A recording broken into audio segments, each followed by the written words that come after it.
Hello everyone. आज ionic distortion फाजन्स rule के बारे में बताएंगे। फाजन्स रूल क्या होता है और फाजन्स रूल से हम फाजन्स रूल की हेल्प से क्या डिटरमाइन कर सकते हैं कि फाजन्स रूल एक क्या है। Fajans' rule helps to determine the percentage of covalent character in an ionic compound. मतलब कोई एक आयोनिक कंपाउंड है, उसमें कितना परसेंटेज कोवेलेंट कैरेक्टर है वो हम लोग फाजन्स रूल से निकाल सकते हैं। तो फाजन्स रूल से जैसे कि यहां पर एक एग्जांपल दे रहे हैं, जैसे कि यहां पर मान लीजिए NaCl है और यहां पर है MgCl2 और एक एग्जांपल है AlCl3। अब ये तीनों ही आयनिक कंपाउंड है। अब ये तीनों आयनिक कंपाउंड में किसका कोवेलेंट कैरेक्टर ज्यादा होगा वो फाजन्स रूल से निकाल सकते हैं। अगर कोवेलेंट कैरेक्टर ज्यादा होगा तो वाटर में पार्शियली सोल्यूबल होगा, ये बता सकते हैं। वो हीट से ज्यादा स्टेबल होगा, जो आयनिक कंपाउंड होगा वो ज्यादा हीट स्टेबल है और जो कोवेलेंट कंपाउंड होगा वो लेस स्टेबल है हीट से। वो फाजन्स रूल से बता सकते हैं कि यहाँ पर जो भी आयनिक कंपाउंड है उसमें कोवेलेंट कैरेक्टर का परसेंटेज कितना है, अब कितना हो सकता है वो निकाल सकते हैं फाजन्स रूल से। अब ये जो फाजन्स रूल है ये किसके ऊपर डिपेंड करता है? This depends on the charge and the size of the cation and anion. Cation और एनायन का जो साइज होता है उसके ऊपर डिपेंड करता है ये फाजन्स रूल। जैसे कि मान लीजिए कोई एक आयनिक क्रिस्टल है, जैसे कि NaCl का आयनिक क्रिस्टल में क्या है, ऐसा कैटायन एनायन ऐसे करके प्लेस रहता है उस आयनिक क्रिस्टल में। कैटायन एनायन ऐसे करके आयनिक क्रिस्टल में वो प्लेस रहता है, कैटायन और एनायन। तो क्या होता है, कैटायन और एनायन, कैटायन का जो साइज होता है वो स्मॉल साइज का होता है एनायन से। तो क्या होगा, यहां पर कैटायन का जो इलेक्ट्रॉन मतलब न्यूक्लियस है, कैटायन का जो न्यूक्लियस होता है और इलेक्ट्रॉन क्लाउड जो है, एनायन का जो इलेक्ट्रॉन क्लाउड है उसको अट्रैक्ट करता है। कैटायन का न्यूक्लियस और एनायन का जो इलेक्ट्रॉन क्लाउड है उसको अट्रैक्ट करता है। तो एनायन का जो शेप है वो डिफॉर्म हो जाता है। एनायन का शेप होता है वो डिफॉर्म हो जाता है। डिफॉर्म होने के कारण उसका जो शेप है वो थोड़ा खराब हो जाता है। तो इसके कारण क्या होता है, उस आयनिक कंपाउंड में थोड़ा कोवेलेंट कैरेक्टर वहां पर डेवलप हो जाता है। कोवेलेंट कैरेक्टर जो पावर है अट्रैक्ट करने की, तो इसको बोलते हैं पोलराइजिंग पावर। ये पोलराइजिंग पावर को फाई से डिनोट करते हैं, फाई से, और ये डिपेंड करता है कैटायन चार्ज और जो कैटायन का जो रेडियस है उसके ऊपर डिपेंड करता है। अगर ज्यादा होगा, फाई अगर ज्यादा होगा तो कैटायन का जो पोलराइजिंग पावर है वो ज्यादा होगा, मतलब वो उस आयनिक कंपाउंड में कोवेलेंट कैरेक्टर ज्यादा होगा। इसका अगर वैल्यू ज्यादा होगा तो आयन का जो कैटायन का जो पोलराइजिंग पावर है वो ज्यादा हो जाएगा। अगर पोलराइजिंग पावर ज्यादा है तो आयनिक कंपाउंड में कोवेलेंट कैरेक्टर ज्यादा होगा।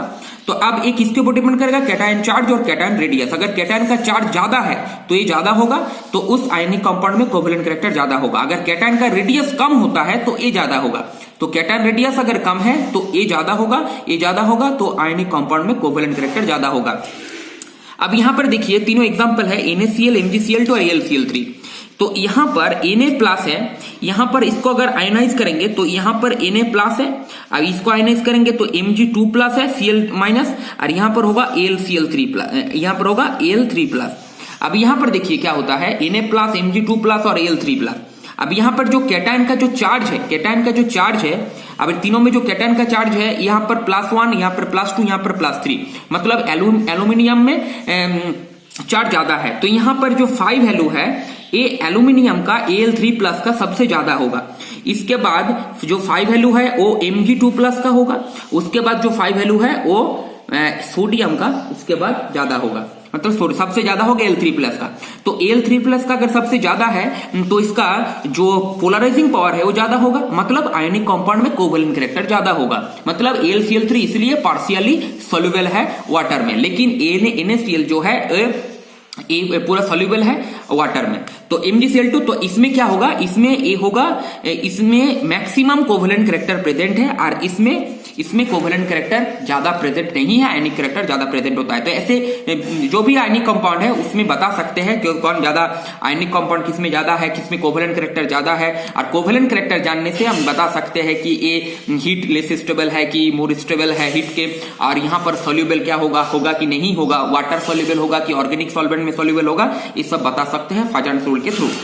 जैसे कि यहां पर एक एग्जांपल दे रहे हैं, जैसे कि यहां पर है AgCl, AgBr, AgI और AgF। अब ये तीनों, ये चारों जो आयनिक कंपाउंड है, तो ये चारों आयनिक कंपाउंड में कौन लेस वाटर सोल्यूबल है, कौन लेट वाटर सोल्यूबल है? तो लेस वाटर सोल्यूबल उसका मतलब है, ऐसे तो ionic compound generally water soluble होता है, ionic compound generally water soluble होता है, तो लेस वाटर सोल्यूबल कौन होगा? जिसमें कोवेलेंट कैरेक्टर ज्यादा होगा, वो लेस वाटर सोल्यूबल होगा। तो इसमें से कोवेलेंट कैरेक्टर किसका ज्यादा होगा? आप देखिए यहां पर Ag प्लस, यहां पर Vg प्लस, यहां पर Vg प्लस, यहां पर Ag प्लस, और यहां पर जो एनायन है Cl माइनस, Br माइनस, और यहां पर I माइनस और यहां पर F माइनस। अब देखना है एनायन का जो साइज है वो किसका बड़ा है। तो एनायन का साइज यहां पर जो फ्लोरीन, क्लोरीन, ब्रोमीन, आयोडीन है, तो आयोडीन का साइज जो होता है वो सबसे बड़ा होता है, तो वो इजीली डिफॉर्म हो जाएगा कैटायन के कारण। तो यहां पर जो Ag प्लस है इसको, इस एनायन को डिफॉर्म कर देगा, यहां पर भी डिफॉर्म करेगा क्रिस्टल में, ये भी डिफॉर्म करेगा क्रिस्टल में, ये भी डिफॉर्म करेगा क्रिस्टल में।